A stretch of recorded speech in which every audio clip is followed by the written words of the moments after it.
ঢাকা বিশ্ববিদ্যালয় ক্যাম্পাসে ছাত্র, শিক্ষক ও কর্মকর্তা, কর্মচারীদের সব ধরনের দলীয় রাজনৈতিক কর্মকাণ্ড বন্ধ রাখার সিদ্ধান্ত নিয়েছে বিশ্ববিদ্যালয় প্রশাসন।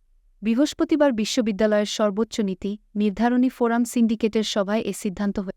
পরবর্তী নির্দেশ না দেওয়া পর্যন্ত এই সিদ্ধান্ত কার্যকর থাকবে।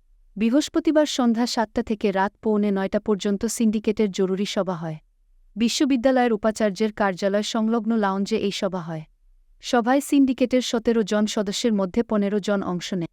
বৈঠকে অংশ নেওয়া 2 জন সিন্ডিকেট সদস্য নাম প্রকাশ না করার শর্তে বলেন, সিন্ডিকেটের জরুরি সভায় ঢাকা বিশ্ববিদ্যালয় ক্যাম্পাসে শিক্ষক, শিক্ষার্থী ও কর্মকর্তা-কর্মচারীদের সব ধরনের দলীয় রাজনীতি পরবর্তী নির্দেশ না দেওয়া পর্যন্ত বন্ধ রাখার সিদ্ধান্ত নেওয়া হয়েছে। সর্বসম্মতিক্রমে এই সিদ্ধান্ত নেওয়া হয়েছে। কোটা সংস্কারের আন্দোলনের এক পর্যায়ে শিক্ষার্থীরা যে 9 দফা দাবি দিয়েছিল, সেগুলোর মধ্যে একটি ছিল বিশ্ববিদ্যালয় ক্যাম্পাসে দলীয় লেজুরভিত্তির রাজনীতি নিষিদ্ধ।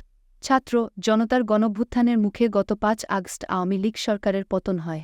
এরপর বিশ্ববিদ্যালয় ক্যাম্পাসে দলীয় রাজনীতি বন্ধ চেয়ে বিক্ষোভ, মিছিল ও সমাবেশ করেছেন একদল শিক্ষার্থী। এর মধ্যে গতকাল বুধবার রাতে ঢাকা বিশ্ববিদ্যালয়ের ফজলুল হক হলে এফএইচ চোর সন্দেহে এক যুবককে পিটিয়ে হত্যা করা হয়েছে। একই রাতে জাহাঙ্গীরনগর বিশ্ববিদ্যালয়ে ছাত্রলীগের সাবেক নেতাকে পিটিয়ে হত্যা করেছেন একদল শিক্ষক। এই 2 ঘটনা নিয়ে দিনভর বিভিন্ন মহলে আলোচনা চলছে। এভাবে মানুষকে পিটিয়ে হত্যার প্রতিবাদ জানায় বিভিন্ন দল, সংগঠন ও নানা শ্রেণী, পেশার মানুষ। ঢাকা বিশ্ববিদ্যালয়ে যুবককে পিটিয়ে হত্যার ঘটনায় ইতিমধ্যে এফএইচ হলের 6 শিক্ষার্থীকে আটক করা হয়েছে। এই প্রেক্ষাপটে অনুষ্ঠিত সিন্ডিকেটের জরুরি সভায় বিশ্ববিদ্যালয় ক্যাম্পাসে সব ধরনের দলীয় রাজনীতি বন্ধ রাখার সিদ্ধান্ত নেওয়া হল।